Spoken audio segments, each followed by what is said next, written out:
Mutual induction.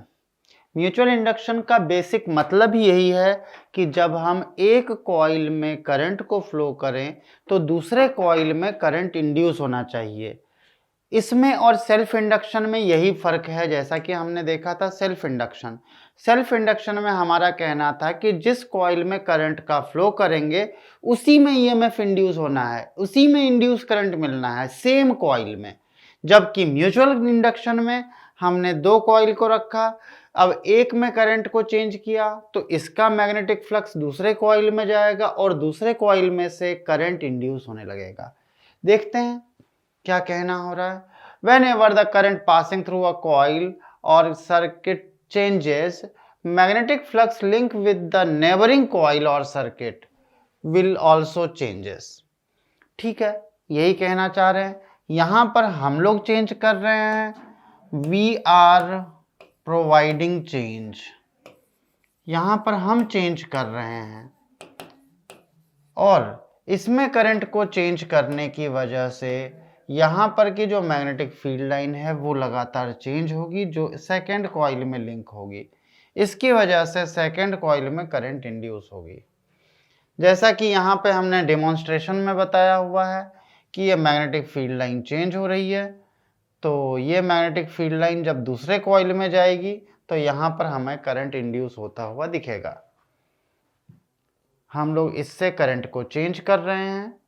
ये magnetic field set हुई, लगातार चेंज होती हुई, वो जब सेकंड कॉइल में लिंक होगी तो इसमें डिफ्लेक्शन देखने को मिल रहा है।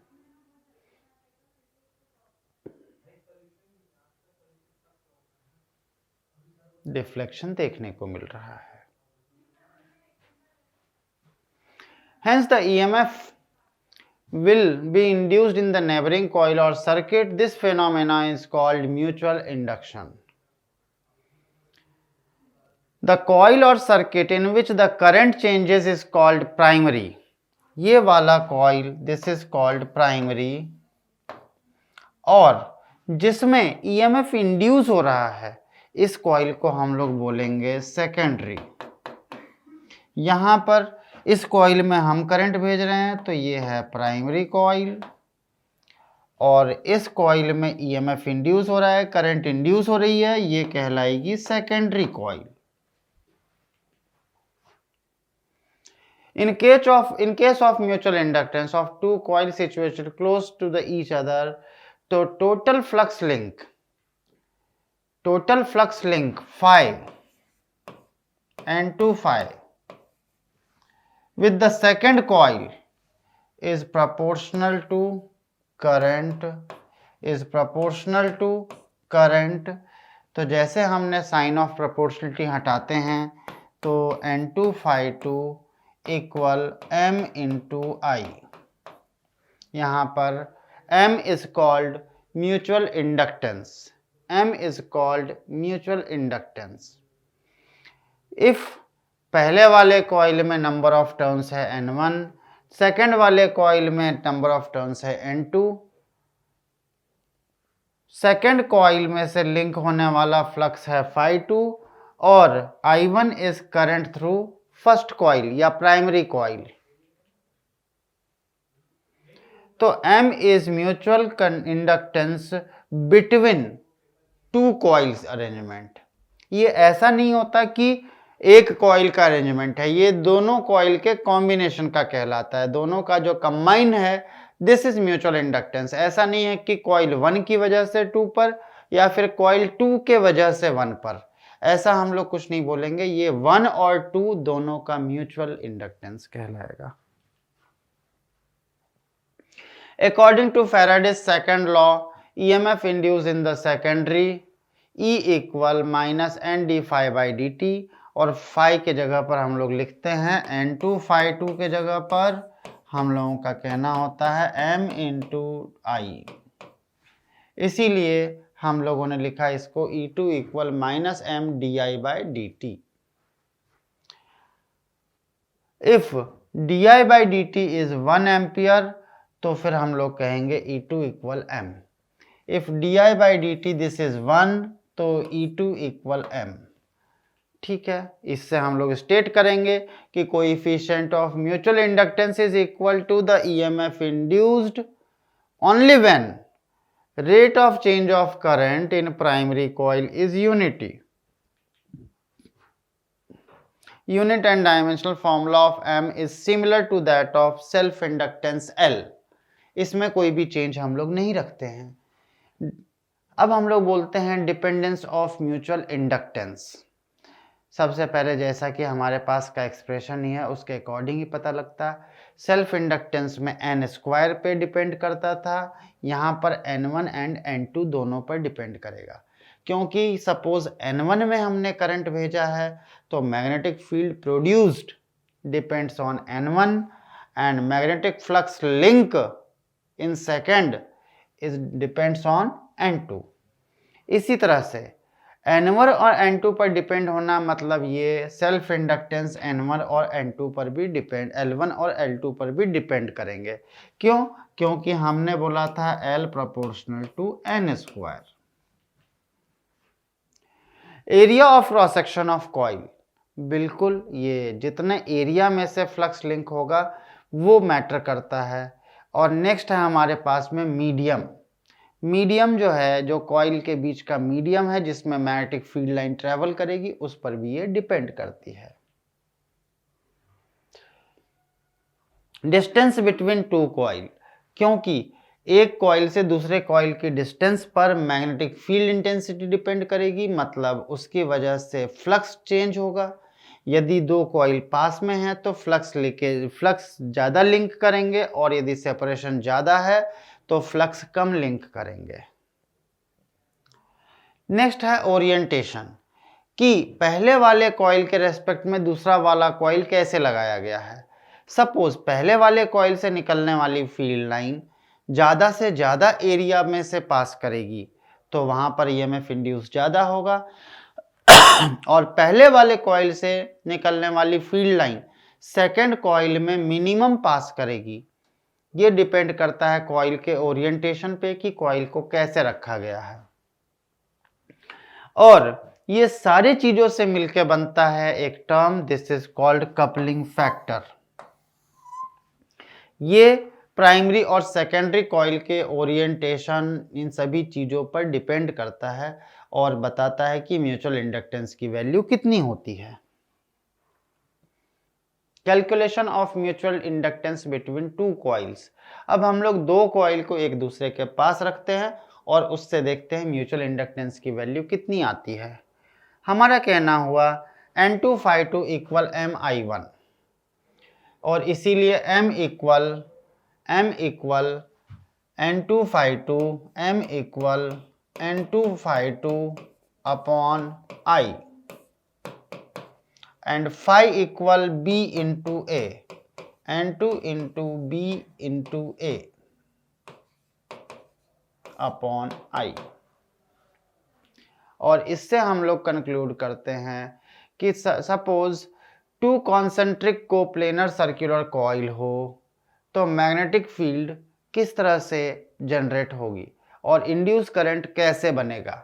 Magnetic field at the centre due to current in outer coil, B equal μ0 2 pi Ni upon R, μ0 upon 4 pi 2 pi Ni upon R for first coil. तो यहाँ पे हम लोग 1 लिखेंगे। फिर हमारा कहना होता है M, this is equal N into B into A upon I। तो इसीलिए हम लोगों ने बोला कि जब ऐसा है तो हम लोग बोलेंगे N2 इंटू बी की वैल्यू, ये पूरी वैल्यू B की लिखेंगे, into area, area is pi R square upon current is I। जब इसको सॉल्व करते हैं तो हमारे पास में ये रिजल्ट आता है M is proportional to small r square upon capital R। यहाँ पर small r is radius of small loop through which magnetic flux are traveling, magnetic field lines are passing through it। जब हमने दो solenoid को रखा, ये है हमारे पास का एक सोलेनॉइड और इसके जस्ट पास में हमारे पास दूसरा सोलेनॉइड। हमने डायग्राम में बहुत क्लियर रखा हुआ है, पहला सोलेनॉइड के लिए कंटिन्यूस लाइन बनाया हुआ है और दूसरे सोलेनॉइड के लिए ब्रेकिंग लाइन बनाया हुआ है। जब हमने दो सोलेनॉइड को एक दूसरे के पास रखा है तो अब हम लोग कहते हैं कि पहले सोलेनॉइड की वजह से मैग्नेटिक फील्ड इंटेंसिटी होती है μ0 Ni, और ये जब दूसरे कॉइल में जाके लिंक होती है तो M इक्वल N2BA/I। तो इसीलिए हम लोग बोलते हैं M इक्वल μ0 N1 N2A/L।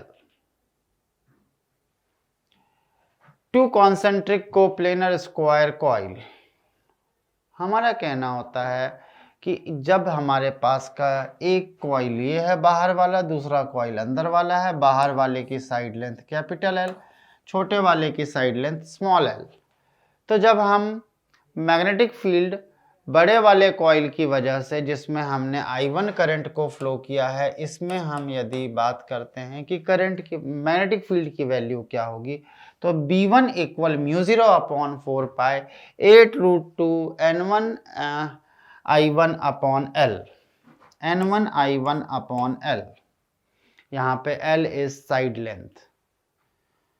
और जब हमने इसको सिंप्लीफाई किया तो अगेन M इक्वल N2B2A/I। तो हम लोगों ने जब इसको सिंप्लीफाई किया, यहाँ पर एरिया इज सेकेंड कॉइल का area, this is small l square, और जब हमने इन वैल्यूज को रखा तो वापस से हमारे पास का रिजल्ट आ रहा है M is proportional to small l square upon capital L। Relation between M1 L1 and L2, हमने बोला कि एक कॉइल के लिए, सोलेनॉइड के लिए जैसे हम लोग एग्जांपल ले लेते हैं, तो M is equal μ0 N1 N2A/L। ये सारे पैरामीटर कांस्टेंट हैं, तो हमने बोला μ0 A/L और N इज √L1 और N2 is √L2, therefore M is proportional to √L1 L2। यहाँ पे ये जो कांस्टेंट टर्म है, this is called coupling constant, और यहाँ पर हम लोग इसे बोलते हैं K is magnetic flux link with the secondary और magnetic flux link with the primary. इसकी वैल्यू हमेशा 1 से कम होती है। फिर से मैं इसको समझाना चाहूँगा, प्राइमरी कॉइल ने जितना फ्लक्स प्रोड्यूस किया उसमें से सेकेंडरी कॉइल ने जितना फ्लक्स को रिसीव किया है, जितना फ्लक्स लिंक हुई है, ये बताने वाला फैक्टर है कपलिंग फैक्टर। यदि कपलिंग फैक्टर की वैल्यू 1 है, इसका मतलब प्राइमरी कॉइल से निकलने वाली सारी फ्लक्स सेकेंडरी कॉइल में लिंक हो रही है, और जब इसकी वैल्यू 0 है, मतलब प्राइमरी कॉइल से निकलने वाली सारी फ्लक्स में से कोई भी फ्लक्स सेकेंडरी कॉइल से लिंक नहीं कर रही है। हमने बोला यहाँ पर कि जब दो कॉइल को हमने इस तरह से कपलिंग करके रखा हुआ है, तो हमारे पास का mutual inductance this is equal M is equal to √L1 L2 if K equal 1। यहाँ पर प्राइमरी कॉइल से निकलने वाली सारी की सारी फील्ड लाइन सेकेंडरी कॉइल में लिंक हो रही है। इसमें हम बात करते हैं तो प्राइमरी कॉइल से निकलने वाली सारी की सारी फ्लक्स सेकेंडरी में लिंक नहीं हो रही है, ये मीडियम से ट्रेवल करके जा रही है। कुछ फील्ड लाइन मीडियम में ही रह जाती है और कुछ फील्ड लाइन सेकेंडरी कॉइल से लिंक हो रही है। और इस सिचुएशन में बात करें तो इस सिचुएशन में कोई भी फील्ड लाइन यहाँ से जो निकलती है वो सेकेंडरी कॉइल से लिंक नहीं हो रही है।